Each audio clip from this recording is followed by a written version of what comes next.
So welcome back, ladies and gentlemen. If you've been watching the stream, we did have a technical problem, and so what we've done is we've gone to a recorded mode. So it's the same race. We've hopefully you've missed a lap or two of what's been an absolutely drama-filled race. Sander Callis is now in the lead, having started in 11th place. Drivers, the whole grid bar 2 drivers started the race on intermediate tyres. We had a wet track with a drying line. 2 drivers changed their arm and started off on a dry compound slick tyre, and both of those drivers were out within 1 lap. One of them didn't make it to the first turn. We then saw Felix van Delft hunt down the early leader and pass him, and Felix van Delft was looking like to be in a massive battle was brewing between him and Sander Callis. Callis worked his way up through the field through solid driving on the inters, and then he was one of the first guys to switch successfully onto the dry tyre and make it work. And Sander Callis started setting fastest laps and gradually worked his way through the field as everyone else pitted for dry compound tyres.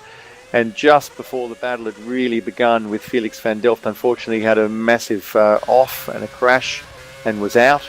At this stage of the game, we've actually lost 8 drivers, 9 drivers. Squire, Borotovsky. In fact, Callis is now pitting. Yep. It's lap 21. He switched. He's done a pretty lengthy stint now on the option tyre. He should switch to prime now, and he'll be able to go all the way home now. 22 laps on the prime tyre is absolutely achievable. So Sanders has done that, taken a big belly full of fuel. That'll be about 100 litres of fuel because it's fully half the race distance. So just over 100 litres of fuel and primes. So he'll have to be pretty careful until these tyres come in, until the drying line gets even wider.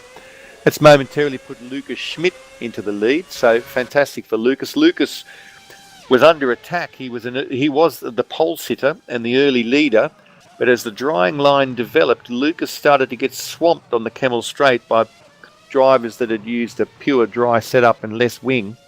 Lucas, it appears, has taken a slightly intermediate aero setting, somewhere between a dry race and a wet race, and it's giving him very nice lap times, but it was leaving him a bit of a sitting duck on Kemmel Straight, so he was kind of swamped. Luke Maguire out of the race. Oh no, and Luke Maguire is now out. So we've got 8 drivers remaining. Then let's see what happened to... Oh, Jesus Christ, that car is absolutely destroyed. That is a big one. That is a big one indeed. Oh. And that was just after Campus and before Malmedy and Paul Frere. Just a total loss of control. And this is how treacherous it is here. Yeah. In the wet, it is unbelievably difficult. These are some of the best sim races on planet Earth. But the moment you put a couple of tyres off the drying line, and particularly combine that with a bit of throttle, and you are in a world of pain. So Fabian Ruth, who is now a minute 29 off the lead, is in P8 and well and truly into the points. Fabian Ruth, by the way, is one of our secret weapons in Avid Chronic. He's a bit of a setup guru and comes out with some fantastic setups. Lucas Schmidt now pitting, having done a stint on the options. My money said I thought he would switch to primes. He's going for options again. Wow. Interesting choice, because he won't get home on options. He won't do 21 laps on them. So he's putting himself a pit stop down. And he already had a pretty grippy car. He's got more aero. So, interesting choice. I'd have gone for primes, but what I know, he's coming third in an ACE race. Yeah, let's see where that puts him at the end of the race. Yeah, if that crash that happened to Luke Maguire, if that would have happened in real life, I would have been worried if the driver was okay. So that just shows how big the crash was.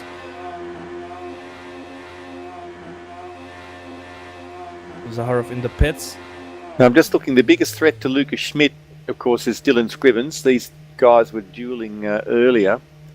Scrivens is only about 7 seconds back, but Scrivens is quite late into a stint himself, a prime stint. He's done 15 laps. So Scrivens will only pit one more time.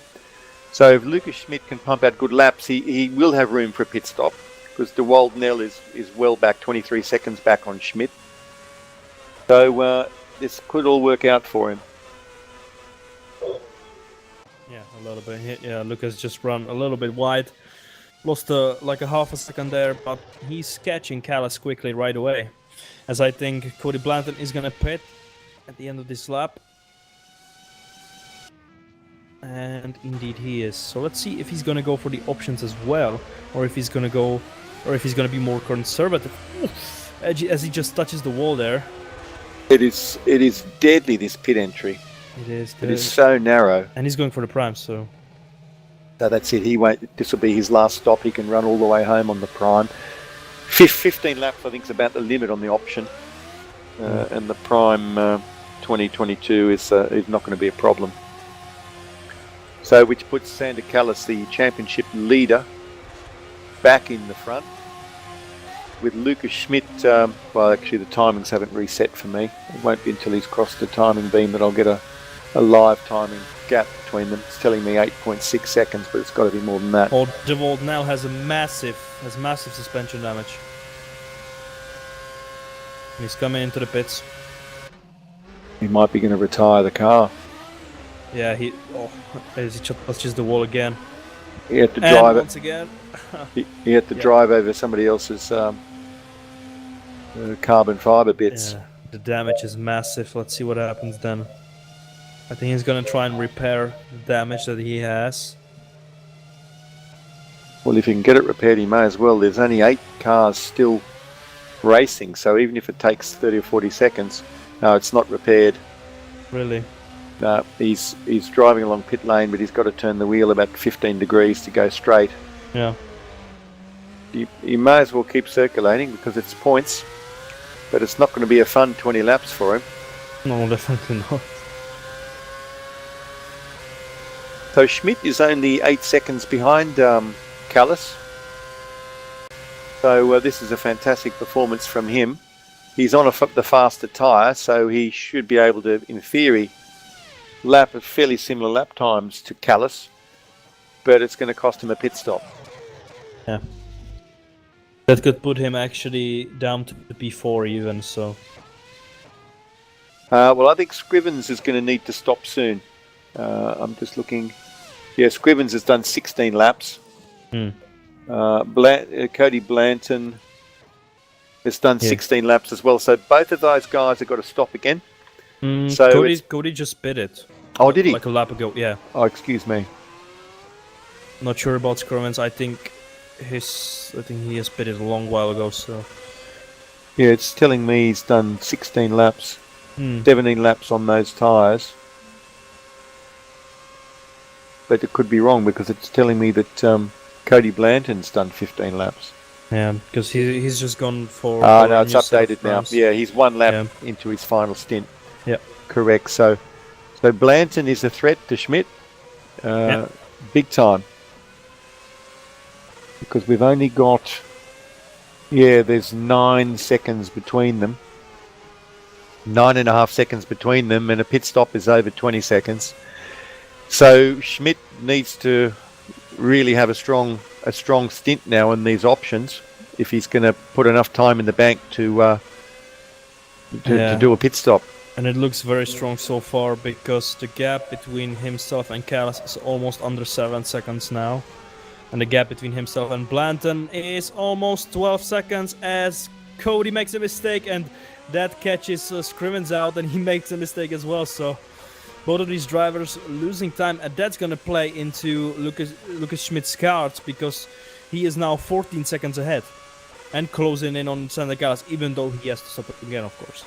So that's exactly what Lucas needs. He's really driven a beautiful race here strategically and skill-wise as well. Lucas has just had his personal best Sector 2, or actually no, he's gone purple in Sector 2. Yeah. Which is by virtue of having a little bit more wing. So while there's some gaps, we might just explain that. We've referred to this a few times. There's 2 or 3 different ways to set a car up for Spa. You can set it up to be really fast in Sector 3 and Sector 1, which are basically flat out, other than the hairpin at La Source and the hairpin, the chicane at the bus stop. Other than that, it is absolutely flat to the board for those whole 2 sectors. Or you can set it up with a bit more wing to be fast in Sector 2. And both those approaches are going to get you a similar lap time. But with the car set up to be quick in Sector 2, it is absolutely a sitting duck on the long Kemmel Straight. But of course, the wild card is we've had a damp and drying track. So Lucas Schmidt, with a little bit more aero, he's been quick in Sector 2, but he's been safe. His extra aero has made the car more stable, more precise through the twisty bits, where we're having massive amounts of errors being made. So in fact, it's been a brilliant strategic move to set the car up on a little bit of a, let's call it a dry, wet aero setting. And so Lucas is circulating 4.9 seconds off Sander Callis, and 16 seconds now ahead of Cody Blanton. So a little bit more wing on a damp day seems like it's not such a bad thing. Yeah, definitely. I think Lucas could still finish in P2 quite easily, because now he's increasing the gap massively, decreasing the gap to Callas massively, and he's going to be then on the options as well in the final stint. So he's going to be once again much faster. And he's just gone purple with the absolute fastest lap of the race, the 1:47.9. That was 2 seconds quicker than Sander Callis's last lap. Yep. And Scrivens is close to Cody Blanton now. This could be interesting. Let's see what these boys do. Oh, Scrivens makes a little mistake. It is so technical there. The exit to La Source, you've got to pull the car up so hard. By then your brakes are over 1,000 degrees, 1,100 odd degrees, because you've done the big stop for the final chicane. Then you've got another massive stop at La Source. Got to get the car turned in, and if you're just too greedy with the throttle, it's so easy to spin up the rears. Looks simple, really, really tricky exit. Yeah. From the spectator's point of view, it looks simple, but trust me, it's not. No, absolutely. All your tyres are overheated by then. The brakes are starting to fade. And by the time you get the car rotated, the rears, you've only got to have the brake balance ever so slightly too far rearwards.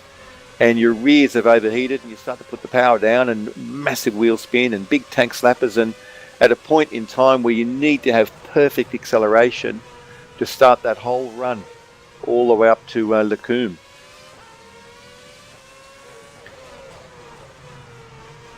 Which I believe is about 2 kilometres of absolute foot pinned to the firewall, full throttle.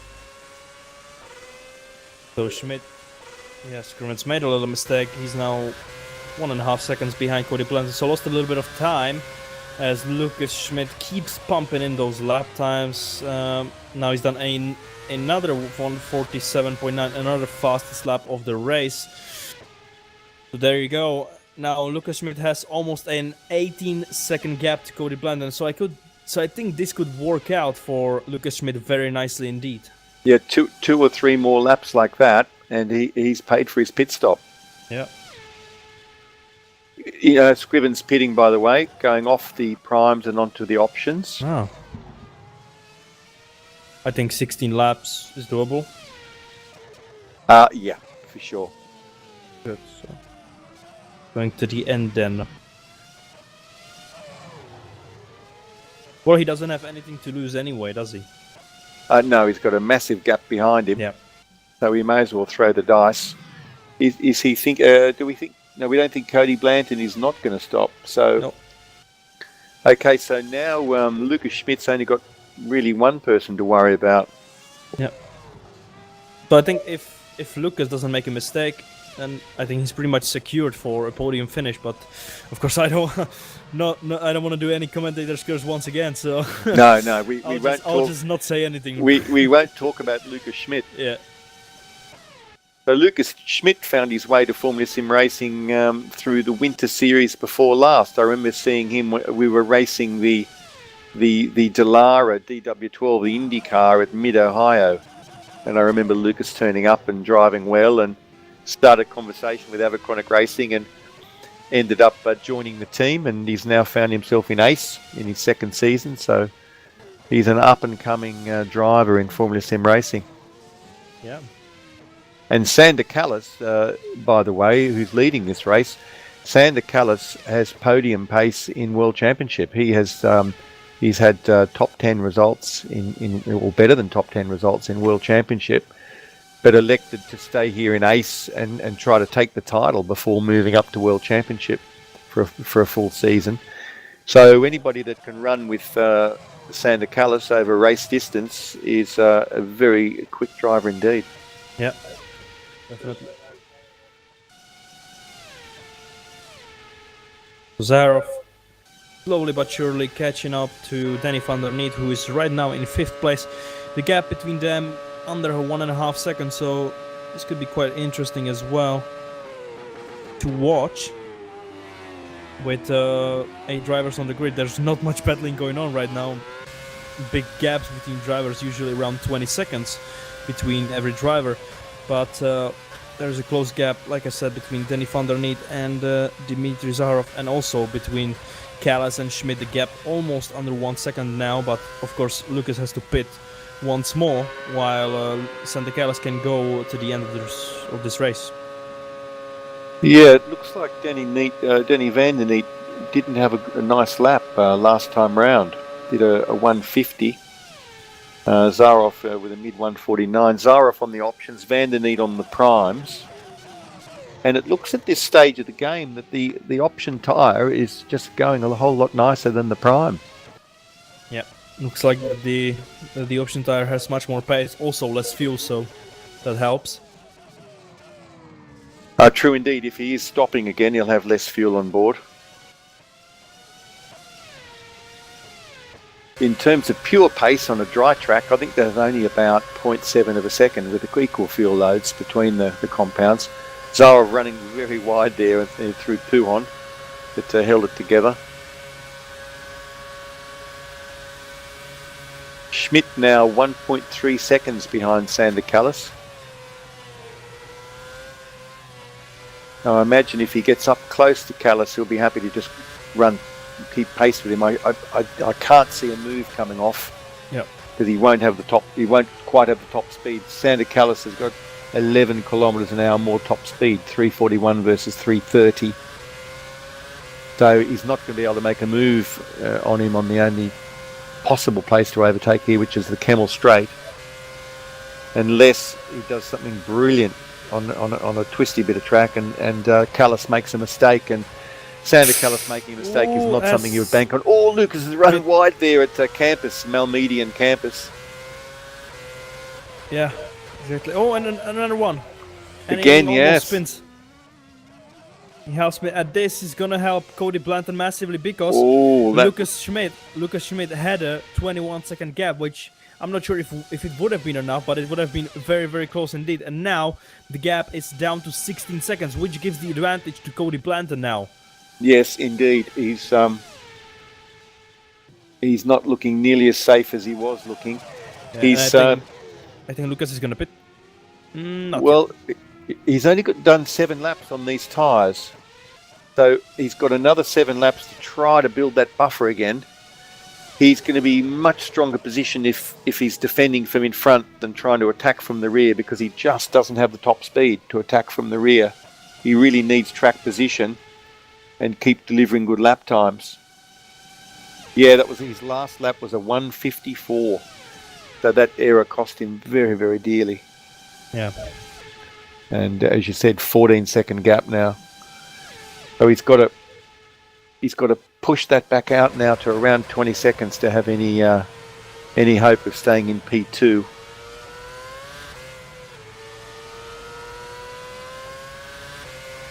So Callis will just bring it home from here, 13 more laps on the prime.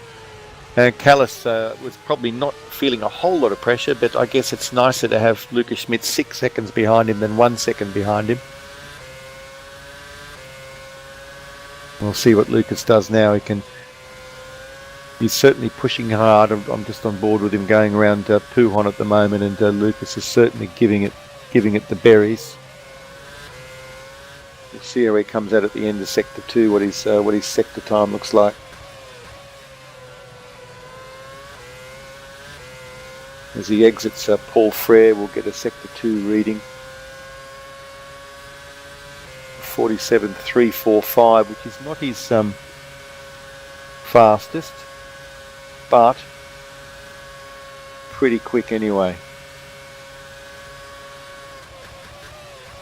Yeah, it's about 0.3 off his fastest lap time. So, yeah, he needs some consistent pace to build this buffer back up again. 14.7 seconds.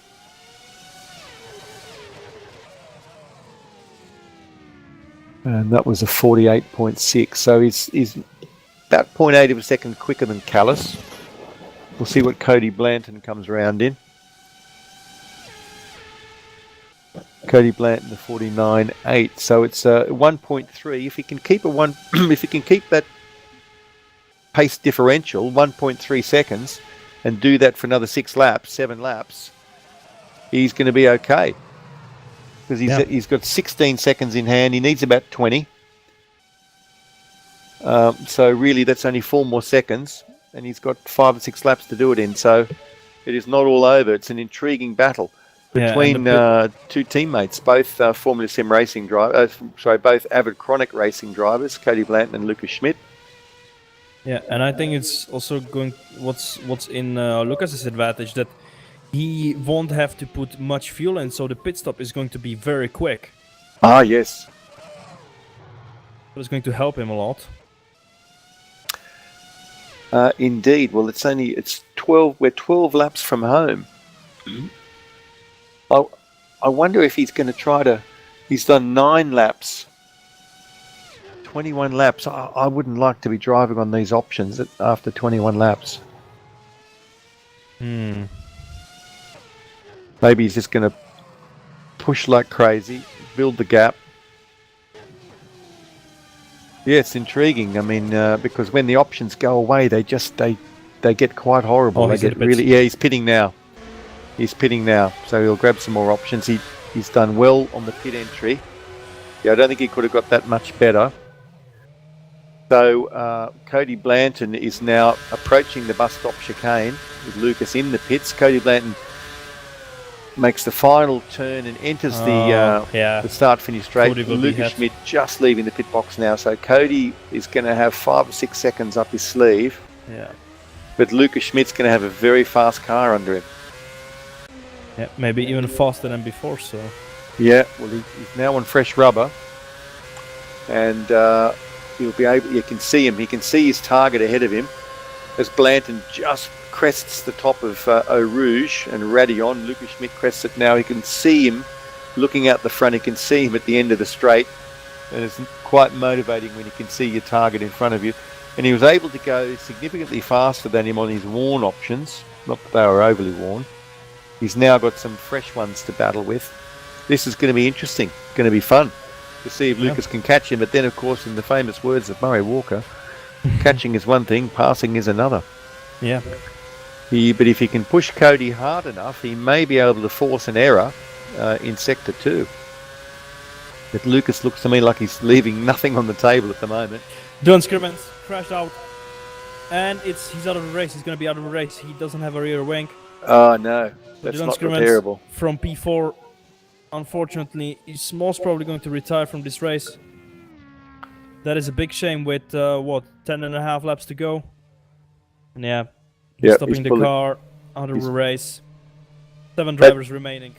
That's a real shame because Dylan was in line there for big points. So sorry to see that happen to Dylan. He was looking very strong for P4. So Fabian in the pits. Fabian Ruth, pitting for his final stop, and we'll go for options again with 11 laps to go. And we'll try and take a look at the replay of Dylan Scrivens crashing out. Oh, can't. Okay. We can't take a look, but I can have a look. I'll stick with the current action if you're going back. Yeah. It was out of. Oh yeah. So we got 4 seconds between Lucas Schmidt on his fresh options, Cody Blanton up ahead, and I'm going to, just for full atmospheric effect, I'm going to jump into cockpit view with Lucas Schmidt, and he can see his adversary up ahead. And this is one of the nicest feelings Lucas Schmidt's had all day. He's on a beautiful fresh set of options. He's only got 45 litres of fuel, or 48 litres of fuel on board for 10 laps. His options have come up to temperature. The track is getting drier. That what was a strip of dry track is now almost an entirely dry track. And Lucas is going to be able to wring the neck of this car and start to pull in Cody Blanton up ahead. And that's exactly what Lucas is doing. He's giving it absolutely full beans as he approaches the campus section. Slow and twisty, but this is where Lucas's car is set up beautifully for. Big commitment as he enters Malmedy, and then Paul Frere. Exit of Paul Frere is so critical for a good lap time, because the extra, a couple of kph extra here, you carry them all the way down to the final chicane. And Lucas is really on a mission. We're seeing it showing up as a 4-second gap, but I think it's looking a bit more like 3.5 to me now. We'll see when they cross the finishing line how it looks. But certainly Cody doesn't look as far away as he did before. Yeah, 3 seconds, exactly 3 seconds.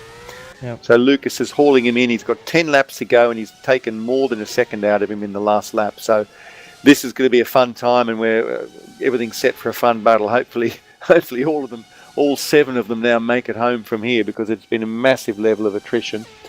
Lucas's last lap was a 1:47.69, so that was absolute fastest lap.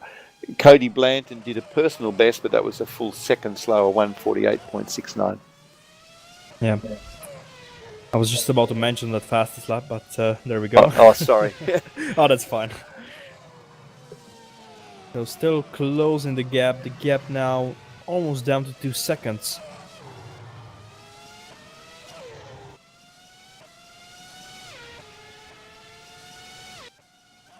Yeah, it's an interesting choice. I mean, in terms of tyre performance, it was the perfect time to switch, because he'd done 10 laps on the options and left himself 11 laps, 12 laps to do.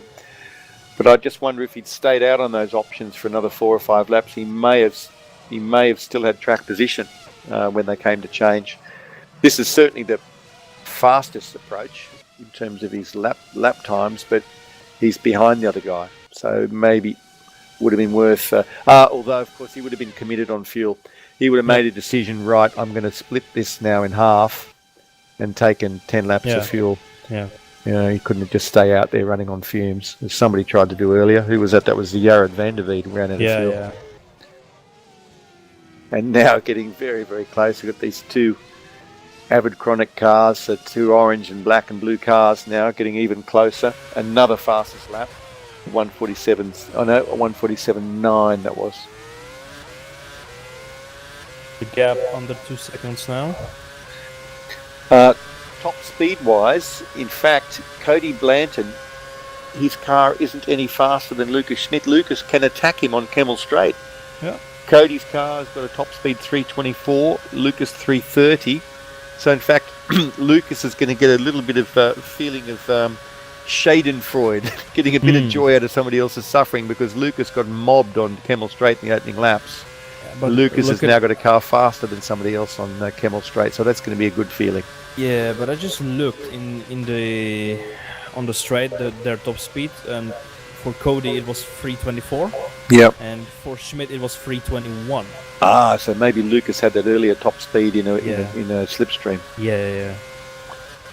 So that just proves the fact that Lucas has higher downforce setup than the other guys around. Yeah.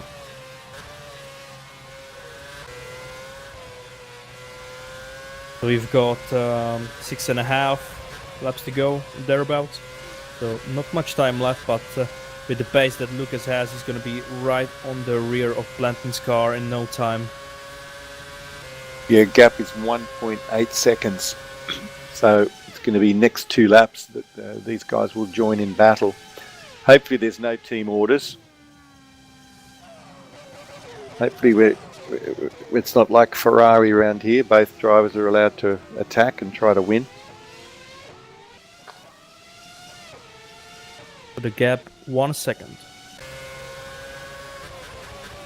Now this will move, if Schmidt finishes where he finishes now even, it's going to move him up to P4 in the championship, because he's currently in P6, but P4 was DeWald Nell. It was only 12 points ahead of him, so whether he's third or whether he's second, he's going to jump from 6th in the title fight to 4th in the title fight. And that's going to be a good thing. Oh, and Lucas Schmidt just had a lag spike there, lost like 6/10 on the camera straight. Oh, okay. He's still within 1 second, so. Well, speaking of DeWald Nell, I think that's actually DeWald Nell right ahead of them as a back marker. Yeah, and DeWald, it can't be easy driving 22 laps with your steering bent, although little Seb managed to do it in Hungary with a very obedient number 2 driver acting as rear gunner for him. Saw that live even. Yeah.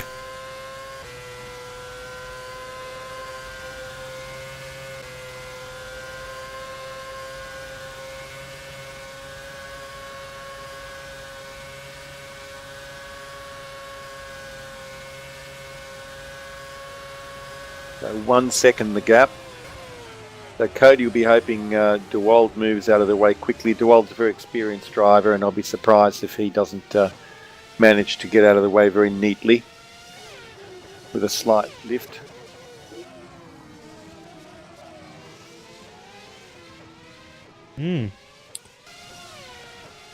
Well, this could get interesting between DeWald Nell and Fabian Ruth in the final couple absolutely. of laps. Well, absolutely, that's a good pickup, because Ruth is a couple of seconds a lap quicker than DeWald Nell at this stage of the game. DeWald Nell, of course, he's on a wounded horse. Yeah, he's now letting Blanton past, but it loses him even more time because Fabian doesn't have to do that anymore.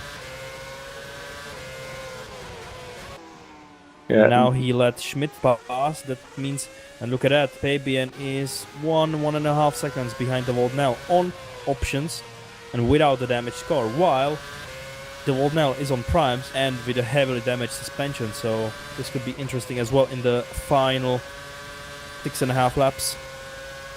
Well, if you'd said to Fabian Ruth at turn 1, lap 1, when he'd been tapped and spun into the wall at the source, that he was going to be in the closing laps fighting for 6th place in this event, he probably wouldn't have believed you. Yeah. And he was running in P4 at one point as well, so...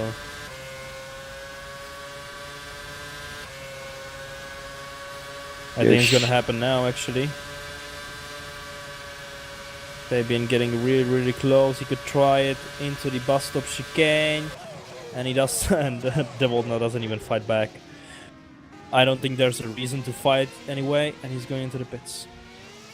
Yeah, I think DeWald knows he's just going to limp around and get to the finish line in this car. Now, Well, meanwhile, Schmidt and Blanton, it's still sitting stable at just about 1 second. Yep. So Lucas needs now to put his head down and really start to attack on these beautiful fresh tyres. Blanton's rubber is now 15 laps old, and the primes, of course, they don't go off dramatically and quickly like the options do when they reach the end of their usable window.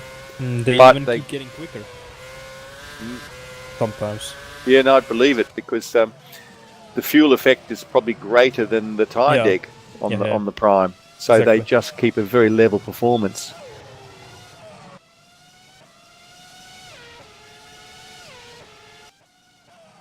Some of the guys will do a slight front wing adjustment, maybe take a click off for the prime stint, or add a click on the option stint, just to match up the extra grip levels at the rear.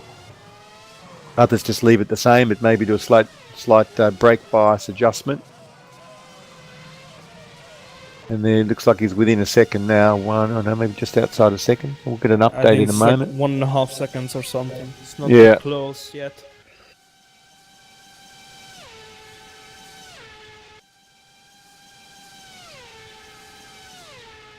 So Callis is lapping in 148s, Blanton 148.5, Lucas Schmidt's last lap with a 148.4, but I think traffic must have had a little bit to do with that. Yeah. Perhaps the pass on Nell, 1.4 seconds. Okay, well, Cody Blanton is doing a good job. Cody was actually faster by 2/10. Yep, and Lucas got a bit of a lock-up, a bit of a rear lock-up then. In the braking zone for La Source.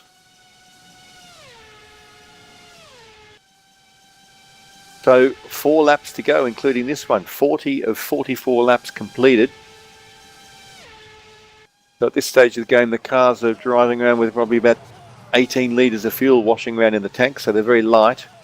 Lucas Schmidt with pretty fresh options should really be starting to crank out fastest lap after fastest lap. It's sometimes you can, in a battle like this, you can just start to overdrive it a bit and start to lose a little bit of lap time. But Lucas he's a talented driver. Yeah, Lucas is trying very, very hard to keep up. I think the level of pace, it evens out as the stint progresses between the options and the primes, because the option tires, when you're on the options, as the stint progresses, you get slower and slower, while when you're on the primes, you get faster and faster. So as the stint progresses and as we get closer to the race, the gap between these two guys evens out, and in the end it goes into Blanton's favor. But as it is now, Lucas Schmidt is still faster than Blanton, because the gap is now almost under a second. Yeah, and I think if they both exited the pits at the same time, that would, what you've just said, would become very, very apparent to us. What Lucas has got up his sleeve is that his tyres are only 7 laps old and Cody's are 15 laps old. So Cody's are getting towards the tail end of their performance, and Lucas's really should be in the peak of theirs. Lucas was just 6.5 tenths faster than Blanton. 8 tenths the difference between these two. And it's basically, it's the only battle we have on the track right now. So let's watch that for the final 3 laps or 4 laps. I'm not too sure. I think 3 laps. Yeah, three to go. We've done 42. Mm-hmm.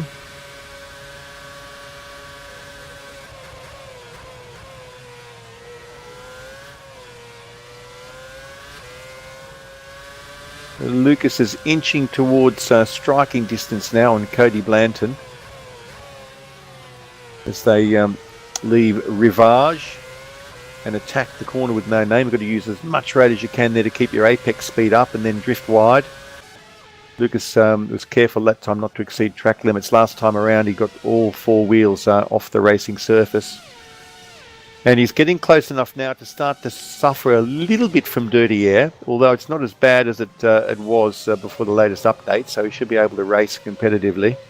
And really he just needs to be under his rear wing on the pit straight, and he's looking, if he gets a great exit here and he looks like he's on the gas early, that looked like a pretty good exit to me. But Cody Blanton is driving very, very well. He's not making this easy for Lucas. Yeah. He needs a really good braking zone here. He's getting really close now. That was excellent braking zone from Lucas. So who was faster this time? By 0.5 tenth. Schmidt was faster. That was a better entry into La Source than Lucas didn't lock any tyres up. So he's just getting that tiny bit closer. But it's going to be difficult for him because he has around 3 kph lower top speed. And until he doesn't get too close, he's not going to gain much, as you can see. He only gains like 5 kph on him, which is not enough when you're 6 tenths behind. Well, he's got about 5 sectors left to get this done, because we're on lap 43 of a 44 lap race, and he doesn't want to leave it much longer, although he's getting very, very close now. He's pretty much got to get this done next time he goes along. Next time he... and Sander Callis has just done the fastest lap of the race. Oh yeah, 47.2. That is very impressive from the primes.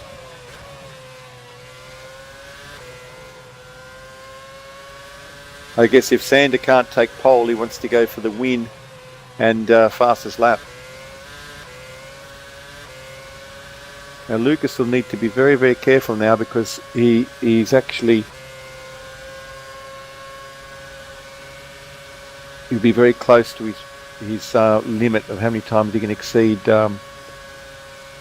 track limits, although his teammate's not going to protest him. But Danny van der Neet might. So this is it last time round for these guys. This is Lucas's last shot. He'll be adjusting his brake bias slightly.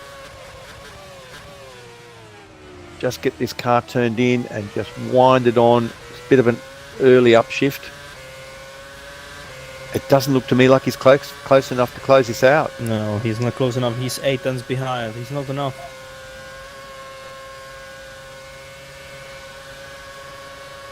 I think if Cody doesn't make any mistake, I think he has this.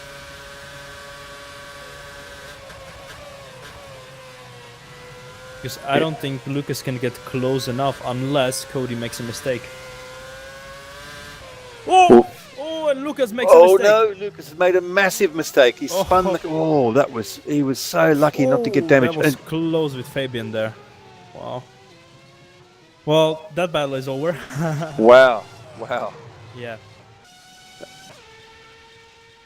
So there we go, on board with Callis then, as he goes through the final sector of the final lap, going through Blanchimont and coming up to the bus stop chicane.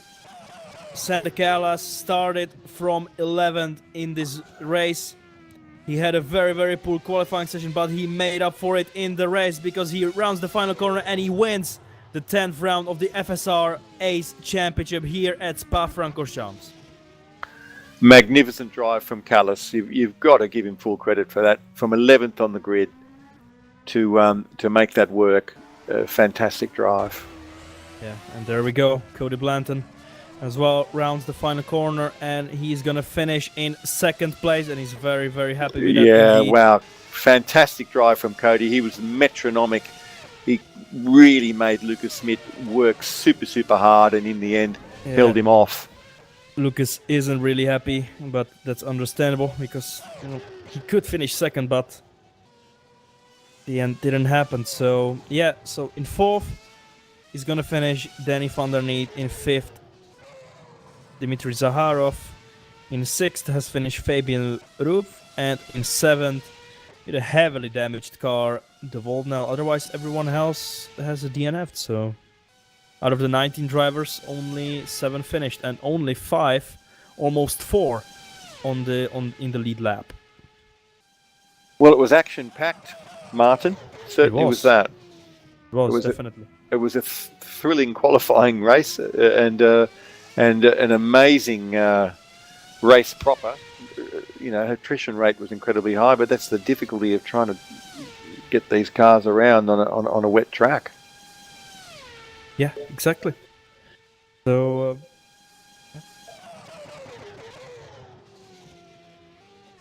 yep. So Dmitry Zaharov, the last driver to cross the line. There he goes. In 5th place, the last driver on the lead lap. There you have it. Sander Callis, a very, very deserved winner. Just shows how big of a talent he is. Cody Blanton then finishes 2nd. Schmidt in 3rd. Danny van der Neet in 4th. Dmitry Zaharov in 5th. Ruud in 6th. De Woldnel in 7th. And the rest of these drivers haven't finished. So there you have it. That was the ACE race. The 10th round of the FSR ACE Championship. A long summer break has ended, and I think we were rewarded with a fantastic race. And the only thing I can do now is invite you for tomorrow's race, tomorrow's pro race, and then the WC race afterwards. So that is it from us. We hope you enjoyed this race as much as we did, and we'll see you next time.